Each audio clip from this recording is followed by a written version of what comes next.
ay may pinanggagalingan talaga. O, marami po tayong pag-uusapan tungkol dito. Kasama ang ating defense lawyer ng Corona Impeachment Trial. Isa din po siyang managing partner ng Tranquil Law. Kasama po natin on Zoom, Attorney Tranquil Salvador III joining us. Good morning, Attorney. Peter Atrica po sa programang Balita Patan.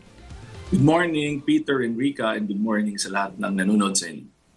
Good morning, Attorney, and it's good to have you with us kasi marami kaming katanungan po tungkol dito sa proseso. Ano po? So, Opo. I think it's it's water under the bridge, or more or less alam natin na itatransmit na yan, na mananalo, makukuha yung 106 votes para i-transmit nga po doon sa plenaryo ng Kamara yung impeachment complaint laban kay VP Sara papunta ng Senado. Ang tanong po kung halimbawa lang po na makonstitute nga na trial court ang Senado, can they do it overnight? It's a very good question. Recently, the Supreme Court, parang nakaraang linggo, naglabas ng desisyon sa Generillo versus Senate. Okay? Dinimanda niya ang Senate dahil naalala mo noong nakaraang taon, gusto niya i-compel ng by mandamus na mag-constitute kagad yung impeachment court. Ngayon, sasagutin kong diretso yung tanong mo, pwede bang bukas? Yan ay nasa sa kanila ayon sa circumstances ng kasong pinaharap nila.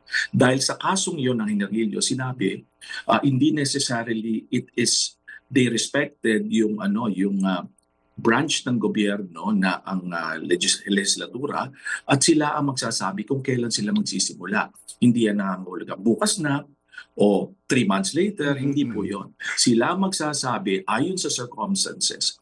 Maaring short period, maaring long period. Yun ang pagkilala sa separate power ng ating Senado. May binabanggitin po na meron pang mga proseso para magprepara o maghanda ang Senado. Merong issuance of summons, meron pang pre-trial na hindi rin namin naintindihan.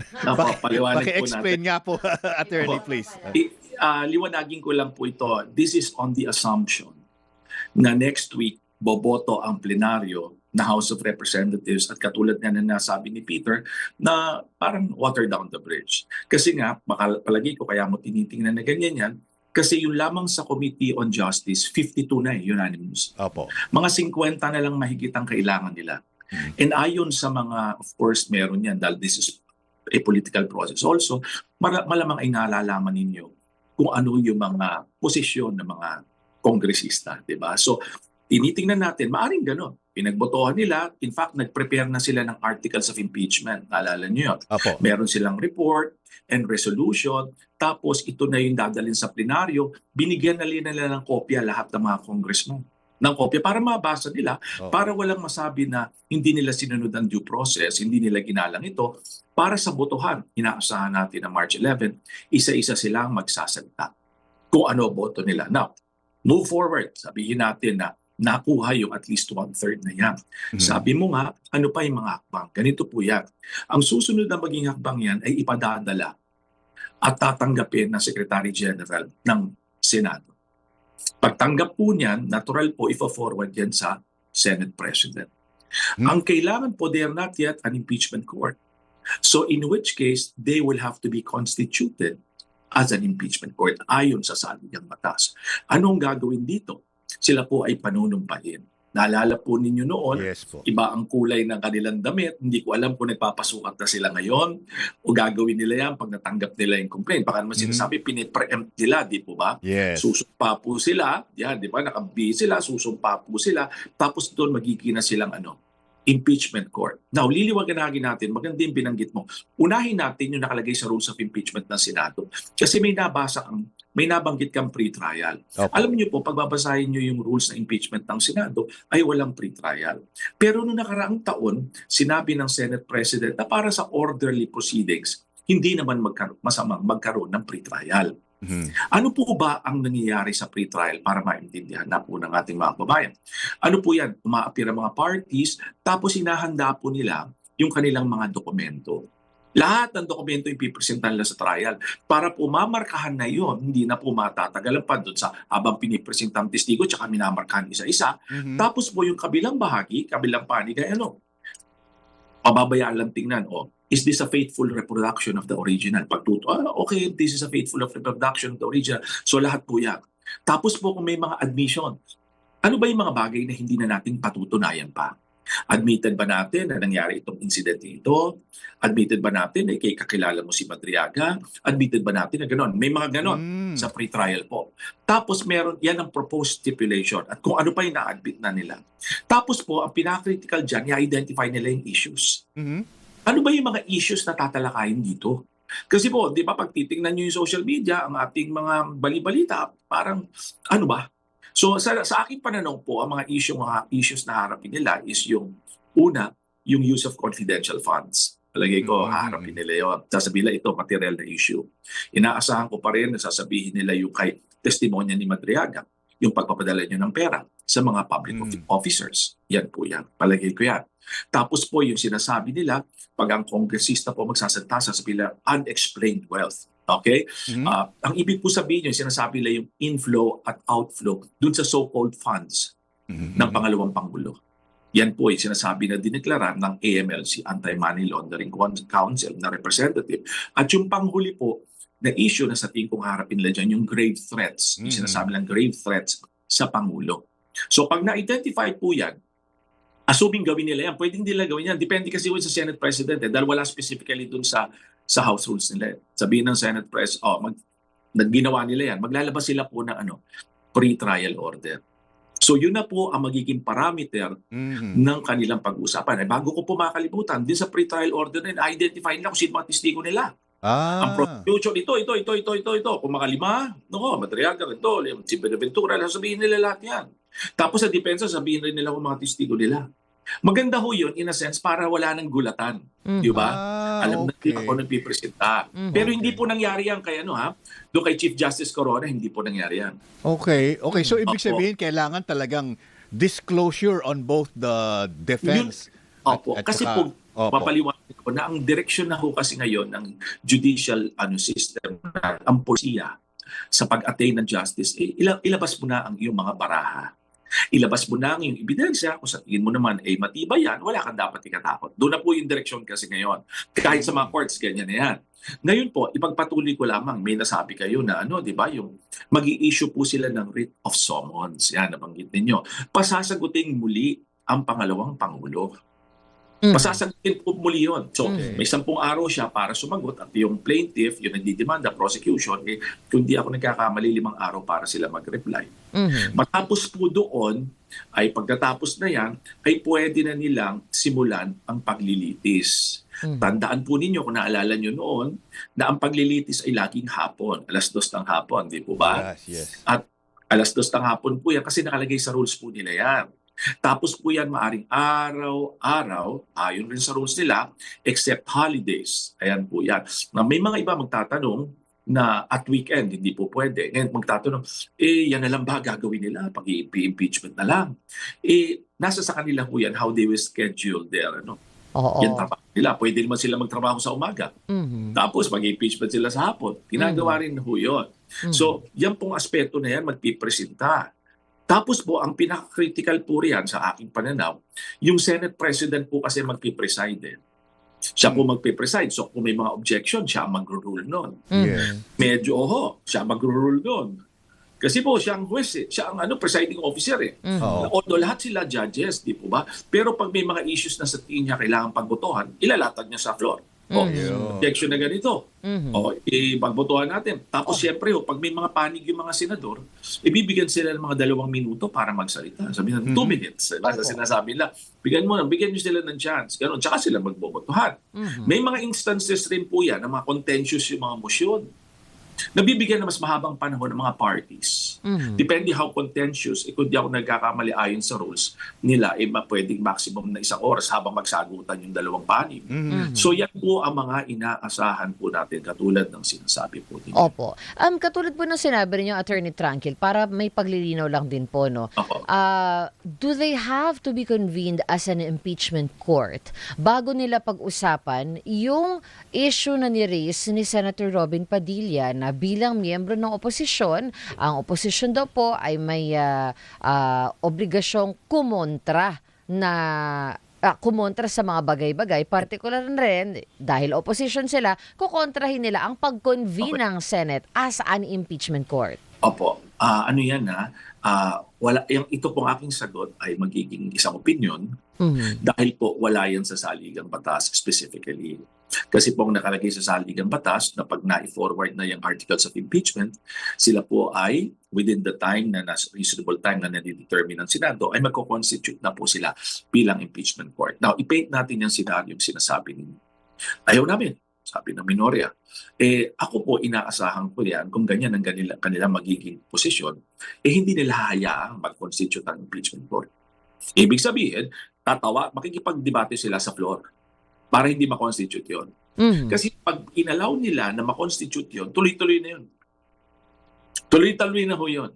So, ang tingin ko, ang inaasahan ko, ito akin lang observation, ang aking pananaw po dyan, baka harapin nila yan bago pa ma-constitute ang impeachment court. So, titingnan natin yan kung gaano kabilis mangyayari, sila ba'y mag-object kagad o ang Senate President ay ma-constitute niya tapos pasusumpain lahat.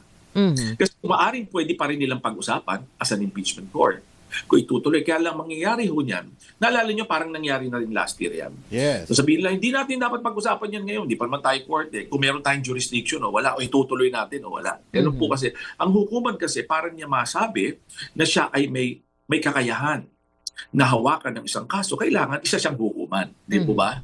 Para sabihin ko, wala akong jurisdiction. Because at that point in time, hindi pa sila constituted. Kaya po dalawa ang view dyan. Depende kung ano ang objective mo.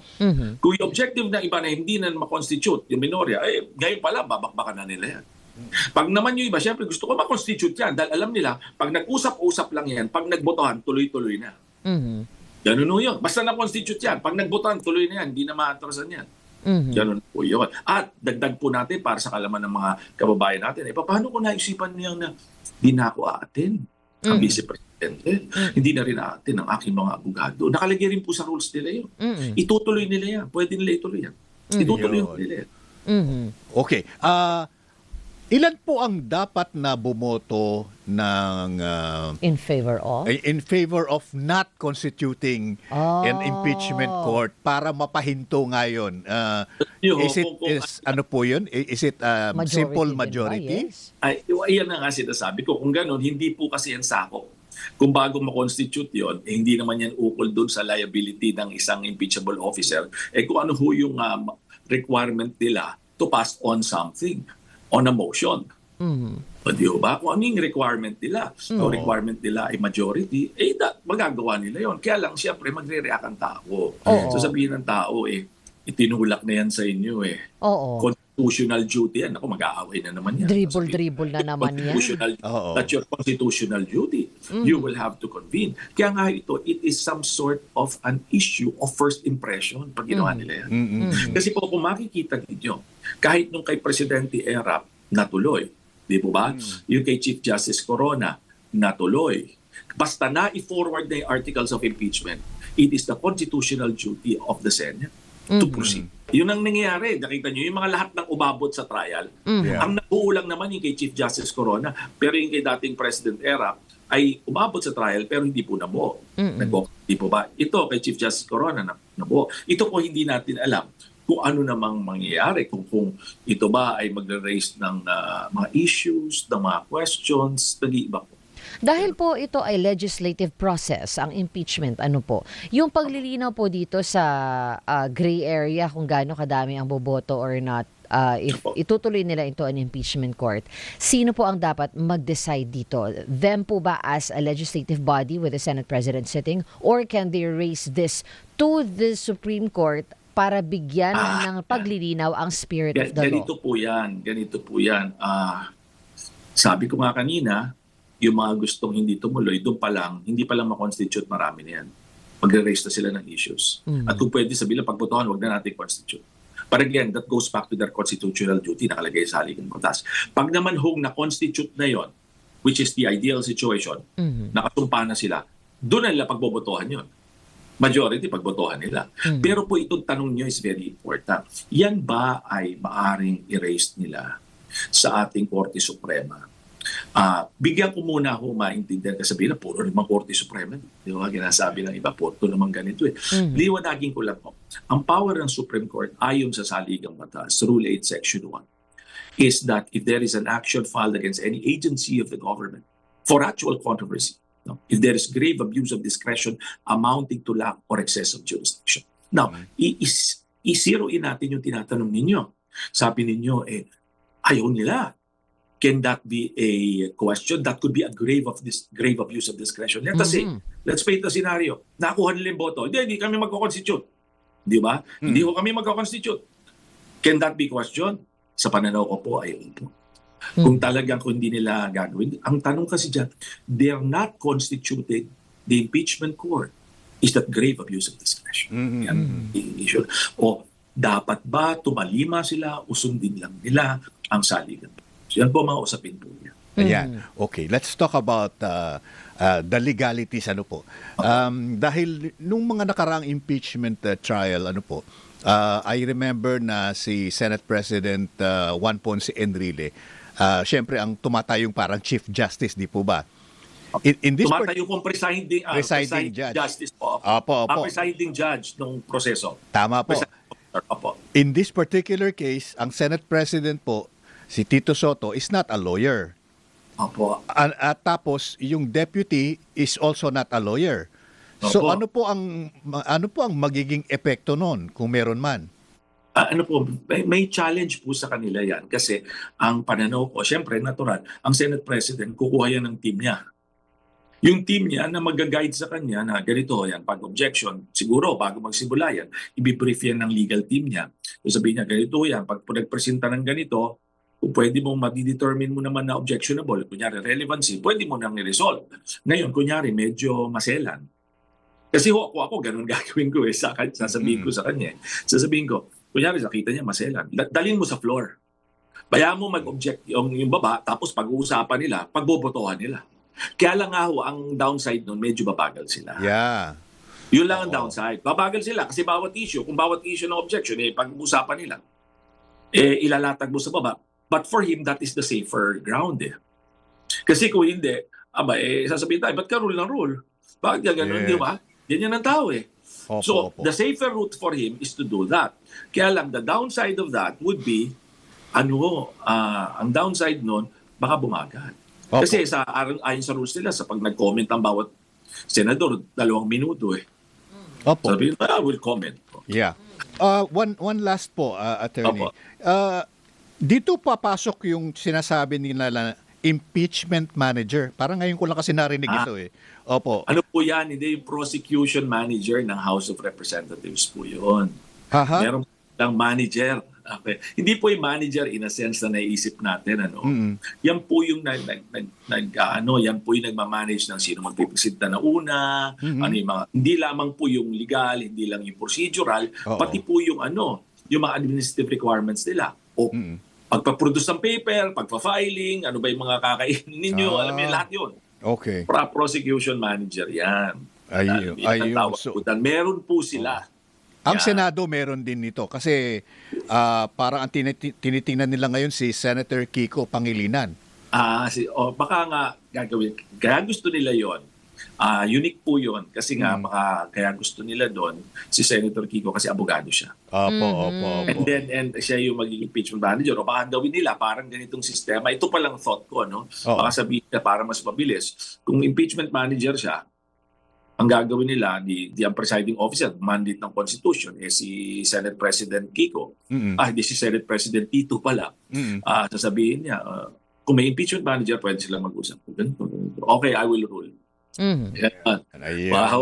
Ayun lang, hindi ko alam paano nila gagawin. Pero naisip ko, kasi that will be faster. Correct. And in the eyes of the public, syempre sa mata ng publiko, dahil si Senator Kiko ay isang abogado, parang magkakaroon ng level of comfort yung publiko. Abogado din. Yeah, Oo, yeah, oo. diba? Yun palagi ko. Not that sinasabi natin hindi kaya ng Senator. Kaya ng Senate President sa tagal Yes, ng yes. Kaya lang, siyempre may mga legal terms, may mga legal processes, may mga objections, how to rule on it. Yeah. Ano yan eh, medyo technical. O yung mga legal maneuverings. Yeah. Yeah, kailangan natin ng maneuver doon.